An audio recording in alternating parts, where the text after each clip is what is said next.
komikotisa na kati ya Christ. Komikotisa na ba principe na ye. Komikotisa na maloba na ye. Dans Bible so la kisabiso ke soki ka yo sali bongo. Nyonso yo rosenga ekokisa bela yo. Na ngina loba boye. Muto aza juste ata sambeli te nzamba salela kaye, nzamba batela kaye. Kongo tozo miloba tozo sambela mingi. Mais ba réponse ezate parce que même Bible lobby tozo senga tozo zoate parce que tozo senga mabe. Donc veut dire que muto azo demeurer la parole de Dieu. Nzamba ko protéger yo sans même prier.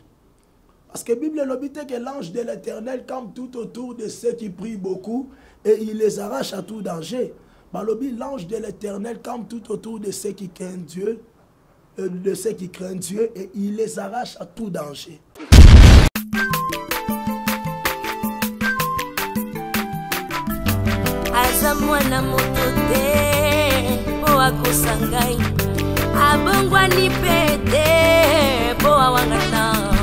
Zambé à le Nazarien, le Nazarien. David Nazamba, Aïbana Kitoko comme Mukondima. Atako Babakola qui mafuta na musakolima. Lelo ya yobolingo ebateli le Nazarien. Lipamboli oye mona na katempe ni mama kantelobi. Kola bien mapapu. Masopi mafuta toko kisi ena elongo na nzambe oyo babenga na makomi Jésus.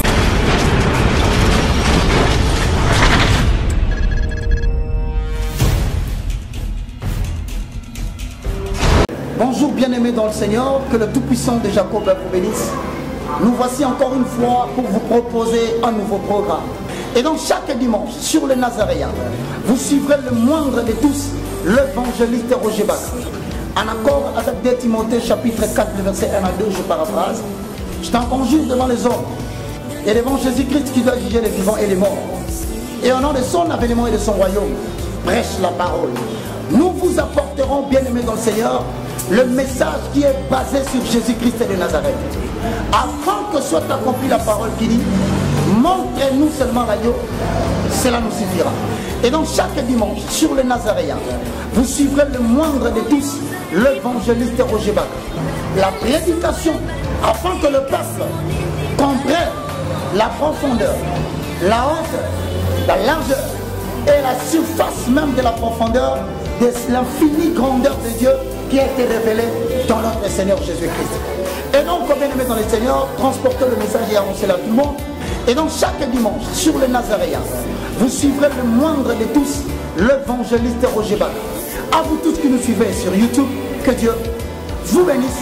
On se retrouve le dimanche, chaque matin, avec une prédication de Jésus-Christ, afin d'éclaircir les Écritures, d'ouvrir les yeux des enfants de Dieu, et de permettre à ce que le peuple sorte de ténèbres pour aller vers l'admirable lumière de l'Éternel, et recevoir ainsi au travers de cette prédication l'héritage afin que tous les sanctifient. Que Dieu vous bénisse.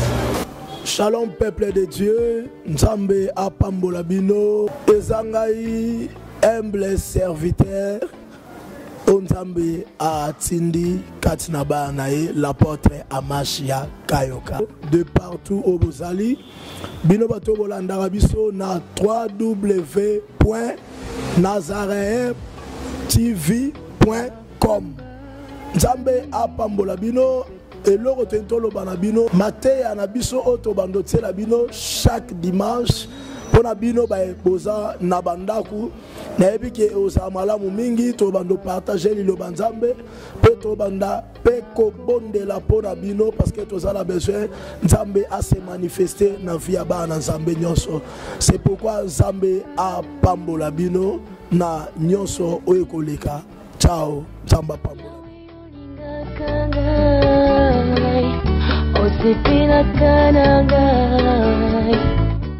Shalom, shalom, peuple de Dieu, auditeur na biso bakitisi balanda biso na Nazareth, ba commentaire na bino bapel na nous toujours qui te dénoncer mingi mais et comme si ko tango to pesa ba évangile to te ba na ba prédication chaque samedi soir. Vraiment beaucoup na kolanda Moussa na bino yo pasteur Richard vraiment na kozala wana pour étudier ba nzambe na nzela ba enseignement na nzela ba prédication nzambe apambola bino mingi vraiment botika la branche chaque samedi boba na kolanda pasteur Richard na pourquoi na chaîne pour bana toujours pour enseigner pour nzambe pour bino pour na préparer l'église à Kolo na royaume de ciel parce que bible so ba kino atinda ba bikisaki motazo bikaka na kolia pour komela te mais motazo bikana maloba no sibima na moko na nzambe botika la branche bolanda biso chaque samedi vraiment na pesi bino mbote bye bye abongwani pete po awangana nzambe ya le nazarien.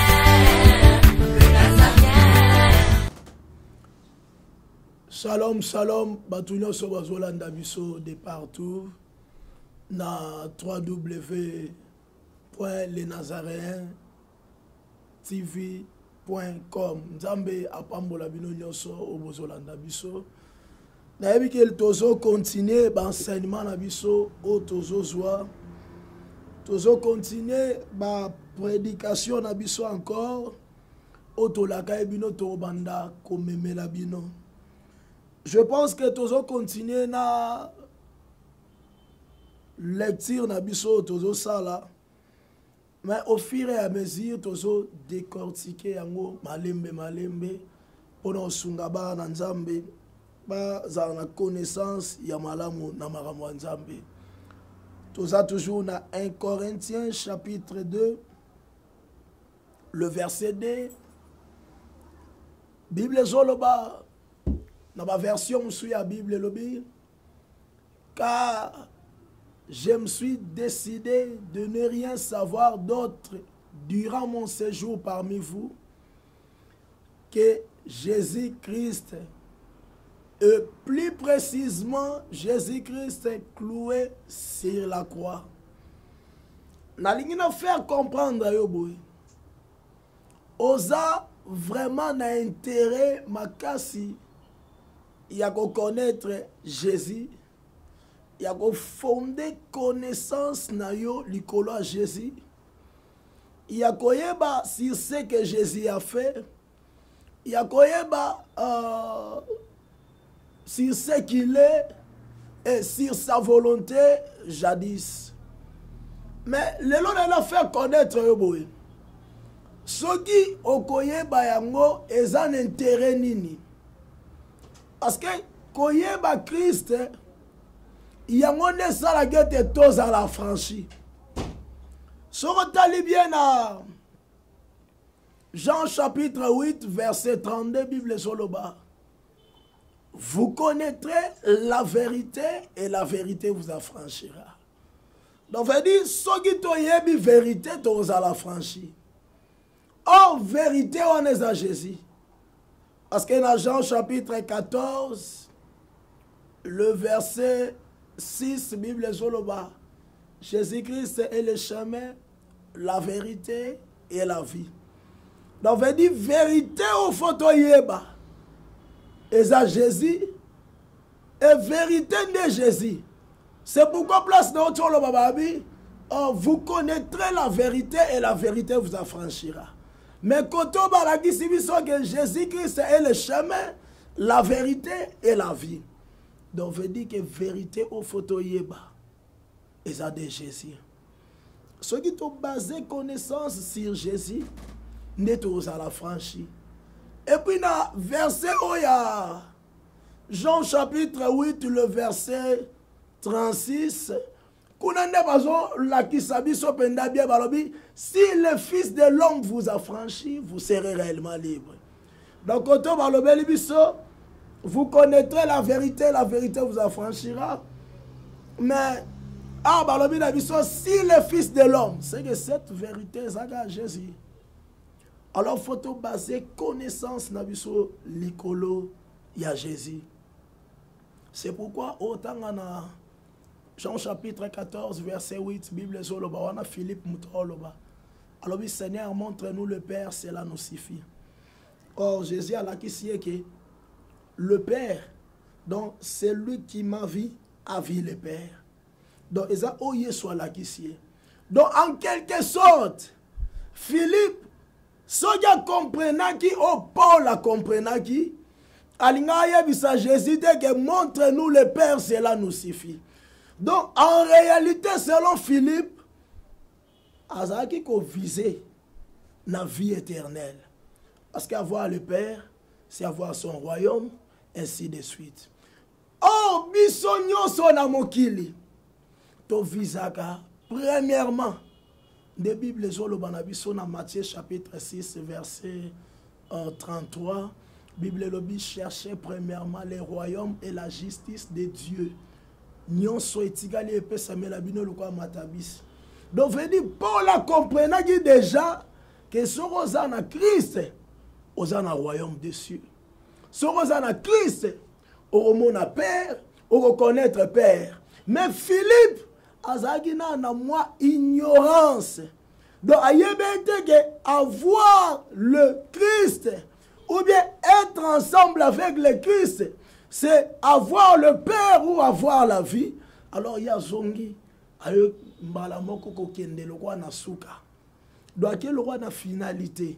Donc, Philippe a quel roi na finalité. Alors, montre-nous le Père, cela nous suffit. Mais Paul, azagi déjà n'a pensé à Christ. Donc, connaître Christ, il y a déjà un Père. C'est avoir le royaume des cieux. So, dans 1 Jean chapitre 5, le verset 12, Bible c'est lui qui a le Fils à la vie. Alors, on est bref, maintenant il a expliqué le boy. Paul a lobby, dans le passage principal à lobby, je me suis décidé de ne rien savoir d'autre durant mon séjour parmi vous que Jésus-Christ, et plus précisément Jésus-Christ cloué sur la croix. Alors, nous avons développé le connaître Jésus-Christ ou savoir Jésus-Christ. En d'autres termes, savoir Jésus-Christ veut dire savoir ce qu'il est ou savoir sa volonté. Mais les gens ont développé savoir sa volonté. Notre épisode, koyeba Christ, eza kozala affranchi. La question, par exemple, vous connaîtrez la vérité et la vérité vous affranchira. Et si le Fils de l'homme vous affranchit, vous serez réellement libre. Alors, on a l'auto sa volonté. Que connaître le Christ consiste à connaître ce qu'il est et connaître sa volonté. Or, la volonté de Christ est dans sa parole. Alors, si bino sobo landangai, nalingi bo attirer ba attention na bino makasi na message ya lelo, bo comprendre et l'oroni tento bimisa to penser ni tento développer. Connaître la volonté de Christ. Tozomona ngona Jean chapitre 15 verset 7. Christ azoloba parce que dans la volonté de Christ est dans sa parole. Christ a lobby, si vous demeurez en moi et que mes paroles demeurent en vous, demandez tout ce que vous voudrez et cela vous sera accordé. Donc, veut dire, si vous demeurez en moi et que mes paroles demeurent en vous,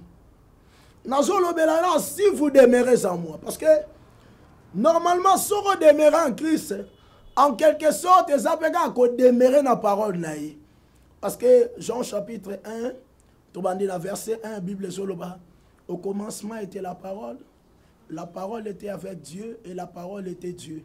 Dans verset 14, on a que la parole s'est faite chair et cette parole est descendue parmi nous. Donc, nous sommes en Christ. Donc, c'est que Christ est sa parole. Alors, tant on le dit, si vous demeurez en moi, demeurez en Christ, cela veut dire demeurer même dans sa parole. Demeurer totalement en lui. Comme kotisa nakati ya Christ. Comme kotisa na ba principe na ye. Comme kotisa na maloba na ye. Donc Bible soit la kisabi soge sogi ka yo sali bongo. Nyonso yo rosenga. et koki sabela yo. Alors quelque part on a lobaboy. Le fait d'y a demeurer en Christ, personne qui va parole loin de demeurer katina yo parce que la ligne encore on a expliqué que le parole est demeurer katina yo. Donc veut dire oyo ki li lobanzambe, okangi yango, e fandi katina yo, oyebi yango. Mais lelo na ina kende parce que dans ma partie belé to redévelopper pour ça enseignement en tout cas ça très important. Faut pas ensemble va comprendre makambo. Donc lelo na olobela mingi demeurer dans la parole. Nalobi que tango muto azo demeurer na parole. Ou en Christ quelque part azo obéir na liloba nzambe. Or l'obéissance de la parole de Dieu, il y a une sanctification. Parce que la désobéissance de la parole de Dieu, il y a un péché. On a fait comprendre 1 Jean chapitre 3 verset 4, Bible Zoloba. Le péché c'est la transgression de la loi. Donc en quelque sorte, qu'on demeure dans la parole, et ça qu'on demeure dans la loi yanzambi. Et ça qu'on demeure dans le commandement yanzambi. Et Bible lobi les commandements de Dieu sont vie. Ceux qui ont ozo tambola kolandisa liloba nzambe te ou bien kolandisa ba commandement nzambe te ya mwana de tobengi ke osumuki o transgresser loi ya nzambe. Alors tant ozo demeurer na parole, c'est que oza juste. Tant ozo demeurer na parole, c'est que ozo demeurer na sanctification. Parce que la parole de Dieu nous exige il y a que la sanctification. Tant qu'on obéit la parole de Dieu, en ce moment-là, on la sanctification. En ce moment-là, on a déclaré juste. Or, selon Jacques chapitre 5, le verset 16, tout le monde a des prières, il y a juste. Et ça a une efficacité makasi.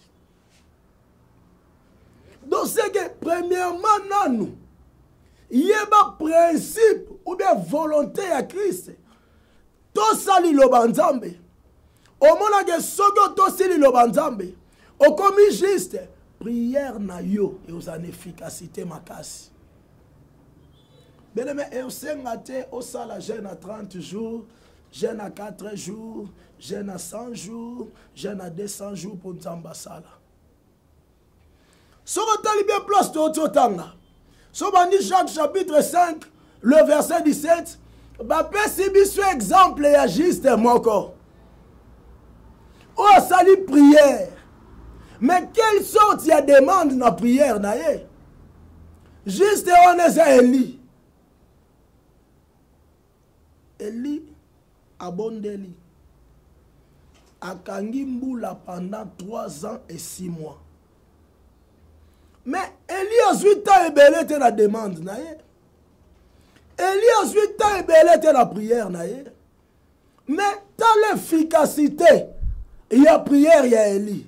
A jeûner te, a sambeli ta moulaï te, mais t'as le résultat. Et puis l'autre ni Eli a sengaki. A kangi mboula pendant 3 ans et 6 mois. Et c'est le roi peut-être. Donc, je dis, et l'autre sali que Eli.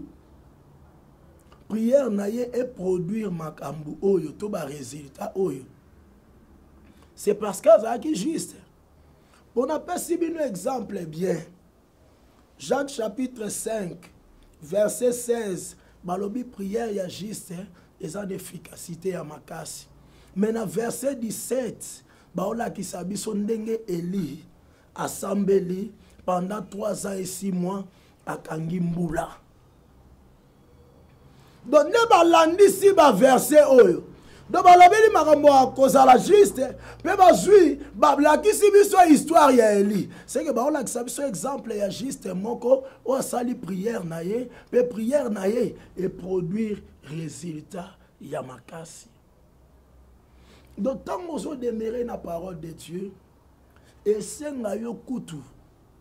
Au sala ba jeûne ebelete et c'est mon exercice ebelete et aussi mon pratique ebelete Mais seulement na temps muke nzamba ko résoudre makambo na yo. Na temps muke nzamba ko yo ka prière na yo. Mais muto atambola na sanctification te nazoye bisayo oko sala ba prière ba 200 jours, ba 300 jours. Résultat zate. Na ineb soboye. Na Congo tozo miloba tozo sambela mingi. Mais ba réponse ezate parce que même Bible lobby tozo senga tozo zoate parce que tozo senga mabe. Avant yo bando senga, examiner na vie na yo. Est-ce que ozo demeurer na parole de Dieu? Est-ce que oto sa ba principe en Nzambe?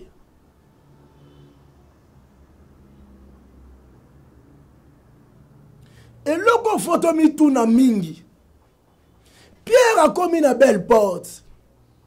Akouti paralytique alobi, je n'ai ni or ni argent, ce que j'ai, je te le donne, lève-toi, marche.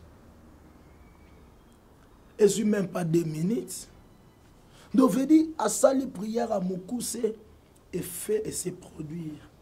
À sali prière à Moukousse, résulter mon ami. Je vous tout le monde. Est-ce que l'apôtre boza la veille, ngana bi 8 oza la veille, bo banda heure nini, ngana bi to banda 2 heures et pardon to banda 0 heure to 6 à 2 heures abi.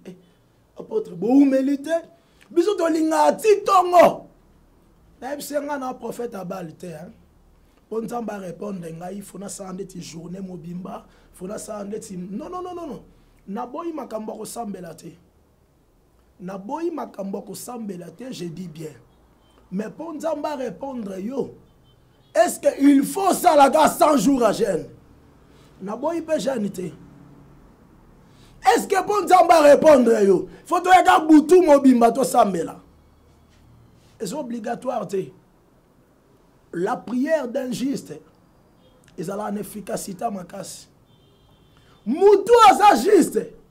Même à sali prière à Moukousse, où ils ont 100 jeunes, Nzamba osama kama minene. Est-ce que Elinda Kangambula pendant 3 ans et 6 mois? Non, tu expliquer bino. A Jena, est-ce que ça met la boutou mobimba? Tant que Bible je peux savoir ce exemple ya Eli. Yebaboe. Ephésiens chapitre 2 verset 20, Bible Zoloba. Nous sommes fondés sur les enseignements des apôtres et des prophètes. Jésus-Christ étant la pierre angulaire. Donc, vous dites quoi? Ils ont une référence au biso photozoa. Ils ont un exemple au photozoa. Enseignement à l'apôtre et à la prophète. Jésus-Christ sans la pierre angulaire. Élie. Exemple est Élie. Élie devant le prophète à la belle et la moto. Est-ce que soit journée mobimba? Moto ekita.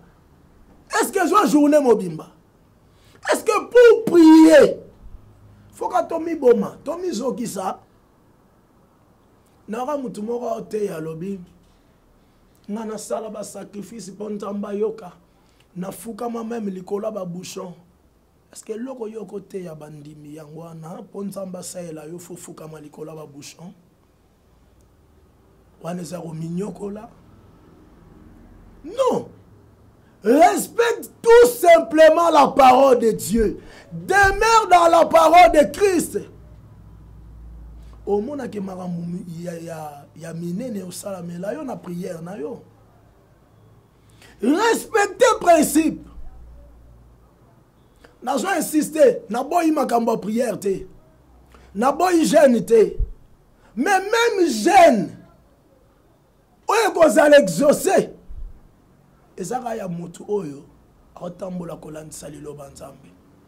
Mutu ozo gêné mais atambola na sanctification te yeba ke vi na yo ndengo zo bondela ozo ba réponse na ba prière na yo te. Donc biso to croire qu'on gêné trop ndeko za la agréé par nzambe. Donc pour nzamba yo kayo il faut gêner au minyokola. Non. Dieu est dans sa parole. Et dans la parole, il y a la vie. Et les commandements de Dieu sont vie.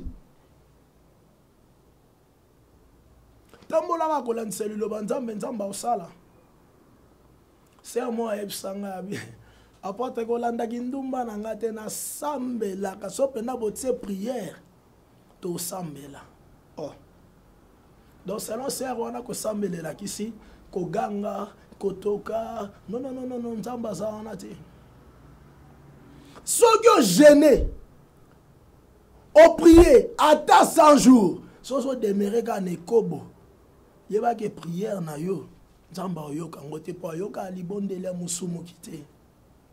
Ésaïe chapitre 59 verset 1 à 2 Bible Zoloba.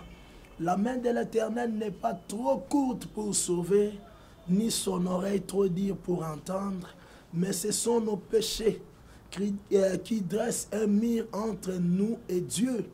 Masumunde tsara barrière entre bisona nzambe. So tambo na sanctification te. En tout cas, cause la tête que nzamba se manifester na vie na yo, ou bien prière na yo, et ça a l'efficacité. La temps na biso ezokima. Mais la ligne a expliqué deuxième étape, et ça peut très important pour boyo kango. Ya liboso na tu expliqué pour le sambo na yo, et ça l'a agréé. Na tu expliqué pour nzamba sale la yo. Ou on a sorozo demeurer la parole de Dieu. Soroza juste. Et deuxièmement, la ngina lo baboué. Muto aza juste ata sambeli te nzamba sale la kaye, nzamba bate la kaye. Tozo kene na Daniel chapitre 3, le verset 18. Shadrach, Meshach na Abednego. Nebukadnezar alobi oko gumba meleke kote bakobwake na moto. Shadrach, Meshach na Abednego basambela te avant babwaka ba na moto ke nzamba batela biso. Mais ba yebisa wabowe. Sache au roi que kona yo toko gumba melango te. Banzambe na yo pe toko gumba mela bango te.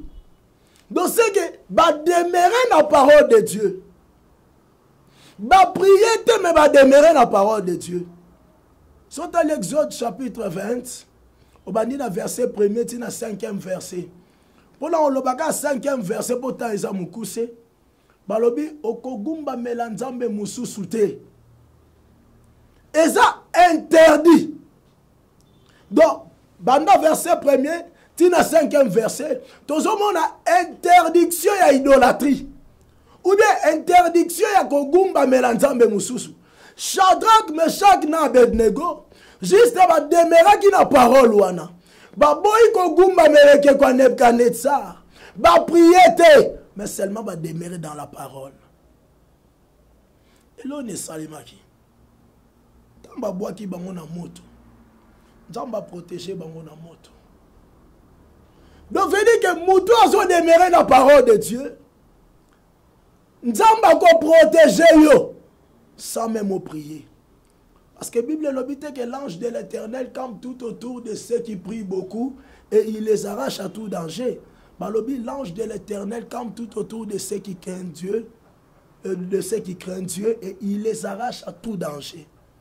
Craindre Dieu, c'est craindre sa parole. C'est respecter sa parole. C'est demeurer dans sa parole. Alors Shadrach, Meshach na Abednego va demeurer juste dans la parole de Dieu. Va prier, mais va demeurer dans la parole. Nous apprend à respecter la parole de Dieu. Nous allons délivrer. Parce que normalement, ils ont une promesse. On va promettre banana nzambe. On va promettre juste. Sont allés dans Ésaïe, chapitre 43, le verset 2. On l'a dit que atotamboli na mai ozindate. Okotambola na moto okozikate. Veut dire quoi? Balobi on a batu ba prier mingite. Mais ce sont des promesses où elles sont pour la juste. Pour la batu ba respecter la parole de Dieu. Pour la batu ba demeurer la parole de Dieu. Parce que tant ils ont mouké dans le bello mot pour na kende mwambango. Na lingina ebisobo. D'abord comprendre une chose. Et loko et salemi ntango nzambe adélivre Shadrach, Meshach na Abednego na moto à cause ya ndenge bademeraki na parole de Dieu. D'abord nzambe adélivre bango et ensuite banguna na bango baoba se complotaki po babwaka bango na moto bazongisa bango na moto wana. Et ensuite roi Nebukadnezar apesi loi alobi à partir ya lelo mutu moko ta gumba mela nzambe mususu apa nzambe ya Shadrach, Meshach na Abednego. Nalingi na bisoni nyonso wana ezaka pona bademeraki na parole de Dieu. Soko demere na parole de Dieu bato basalaki complot contre yo bao batimolaki mabulu contre yo bango mo baozinda na mabulu na bango yo ozala délivré. Et ensuite même bikeko na bango ekoya. Est-ce que vous comprenez que Shadrach, Meshach na Abednego basali destruction des hôtels sans prière? Bien aimé, via sanctification, respect à la parole de Dieu et pousser au sein la destruction des hôtels sans prière. Biké comment dans ténèbres et télémélayo et qu'on la renverser sans prière, mais juste quand on a respect, il y a parole de Dieu. Si vous demeurez en moi et que mes paroles demeurent en vous, donc veut dire demeurez en Jésus, demeurez dans sa parole. Et encore à tout sengité, la sanctification, le respect à la parole de Dieu, et au salaire qui ont détruit l'hôtel, au quoi il s'habille comme monde à ténèbres, au quoi il s'habille force à monde à ténèbres, sans prière. Donc, veut dire, até pas papaya, ici qu'on a té Samelio, aux en a pouvoir ya ko renverser monde à ténèbres, até pas papaya. Soro tambola, na respect à parole de Dieu. Nzamba pambola bino place bozali, lelo na osambela pona bino na olobaka boye. Nzamba sunga bino, liloba ona otsoteya, efanda na mitema na bino, pe nzamba pesa bino capacité ya kotsangwa en pratique. Tango na koya prochainement, on a expliqué que la parole aussi demeure en vous. Donc, Nzamba pambola bino mingi, Bible zolo baboe, Paul alobinga na zolo na Apollo saobwa kamai, Nzambe ndemto okolisa. Ngana bwaki semence, na tao na zo senga Nzambe, yenda kolisa semence na mitema na bino. Yenda pesa bino capacité ya kotsangwa en pratique. Na zo pesa numéro na ngai, numéro nangeza 00243 82 51 69 458 00243 82 51 69 458. Nzamba pambola bino esika bozolanda bino bozolanda biso plutôt. Amen.